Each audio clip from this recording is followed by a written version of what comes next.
कोई जज एक जजमेंट दे तो जज के खिलाफ इंपीचमेंट लेकर आते हैं। भारत को कहा जाता है कि पहले मुगलों का गुलाम रहा, फिर उसके बाद ब्रिटिश आ गए। ब्रिटिश अंग्रेज भारत को गुलाम रखने में कामयाब क्यों रहे, उसका सबसे बड़ा कारण, अगर आप मदुराई टेम्पल जो मुरुगन स्वामी का मंदिर है उसका केस पढ़ेंगे तो आपको समझ में आ जाएगा कि हमारे बीच में हमसे ही लड़ने वाले कितने लोग हैं। कोई जज एक जजमेंट दे तो जज के खिलाफ इंपीचमेंट लेकर आते हैं। अपनी वोट बैंक को एड्रेस करने के लिए इंपीचमेंट लेकर आते हैं मंदिर। और ये सारे ने तो साइन कर दिया, साथ ही साथ उद्धव जी ने भी साइन कर दिया। उद्धव जी, जजमेंट क्या है? एक पहाड़ी पर मान्यता है कि हाँ सबसे ऊपर दिया जलाया जाए। मान्यवर, एक वोट बैंक को संभालने के लिए एक हाईकोर्ट के जज के सामने इंपीचमेंट लेकर आए हैं। देश की जनता उनको मदद नहीं करे। एक जज हैं स्वामीनाथन जी, जिन्होंने ये आदेश दिया बाकायदा सुनने के बाद कि मुरुगन स्वामी जो टेम्पल है वहां पर एक पहाड़ी है, उस पहाड़ी पर दीप ज्योति, एक चट्टान पर दीप लगाया जाता है, दीप ज्योति लगाई जाती है, और ये कई सालों से, कई वर्षों से चल रहा है।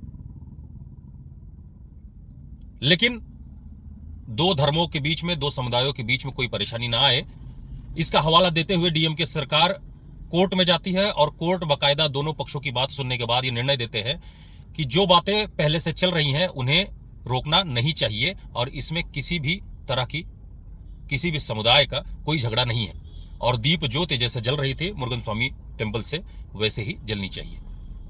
अब ये बात डीएमके के नेताओं को पसंद नहीं आई, वहां के मुख्यमंत्री को पसंद नहीं आई कि कोर्ट की बात को वो मानने वाले नहीं है। अब आप देखिए कि इंडिया अलायंस में जितने भी लोग हैं, जितने भी नेता हैं, ये जब भी आंदोलन करना होता है तो संविधान की एक किताब लेकर खड़े हो जाते हैं। और इनका जो शीर्ष नेता है राहुल गांधी, वो तो हर बार एक संविधान की किताब को लेकर खड़ा हो जाता है। लेकिन यही लोग हैं जो कोर्ट की बात को, न्यायालय की बात को नहीं मानते।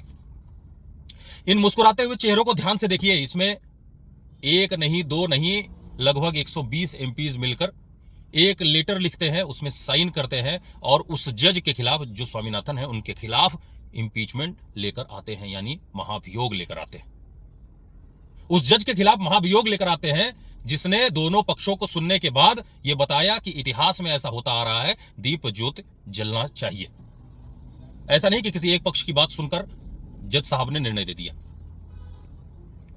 और यह होने के बाद 120 एमपी, डीएमके के कुछ एमपी, अखिलेश यादव के कुछ एमपी, यहां देखिए प्रियंका वाड्रा भी दिख रही हैं, सब तो साइन कर ही रहे थे। उद्धव ठाकरे की पार्टी के भी एक नुमाइंदे आए और वो भी इसमें साइन कर गए। अब आप सोचिए कि हमको लड़ना किससे? हमारे आपके जैसे नाम वाले लोग भी हम ही से लड़ रहे हैं। एक दीप ज्योति जलाने में, यानी जो अंधकार को दूर करे, प्रकाश को लेकर आए, उस प्रकाश से लड़ने के लिए, उस सनातन धर्म की दीप ज्योति से लड़ने के लिए 120 एमपी इकट्ठा हो गए और महाभियोग की तैयारी कर रहे हैं जज के खिलाफ, जो पूरे इतिहास में लगभग 1, 2 या 3 बार हुआ होगा और किसी भी बार सफल नहीं हुआ। इन चेहरों को मैं आप सबको दिखा रहा हूं, ध्यान से देखिए। लाल टोपी वाले को, अखिलेश यादव को, प्रियंका वाड्रा को देखिए, उद्धव ठाकरे की पार्टी के लोगों को देखिए, डीएमके के लोगों को देखिए, जितने भी इंडिया अलायंस में लोग हैं उनको ध्यान से देखिए। और आपको यह पता होना चाहिए कि अगली बार इलेक्शन आएगा तो किसको वोट देना है। क्या चाहते हो? पुरानी संस्कृति, पुरानी सभ्यताएं, सनातन धर्म, हम सब कुछ भूल जाएं सिर्फ इसलिए किसी एक समुदाय को अच्छा लगे? ऐसा अब नहीं होगा, ऐसा नहीं होगा। इसलिए इनका चेहरा मैं आप सबको दिखा रहा हूं कि ध्यान से देखिए और पहचानिए कि हमारे बीच में बैठे हुए जयचंद कौन है, जो राम मंदिर के लिए खड़े नहीं हुए, जो राम मंदिर में दर्शन लेने नहीं गए, जो हमारी किसी भी आस्था पर बार बार चोट पहुंचाते हैं, वो लोग खड़े हो गए साइन करने के लिए एक महाभियोग के लेटर पर। आप उस जज की मानसिकता और हालत को समझिए कि वो क्या सोच रहे होंगे कि मैंने क्या डिसीजन दे दिया। इसलिए भी हमें अयोध्या में राम मंदिर बनाने के लिए 500 वर्ष लगा, क्योंकि ऐसे लोग हमारे बीच में हमेशा रहे हैं।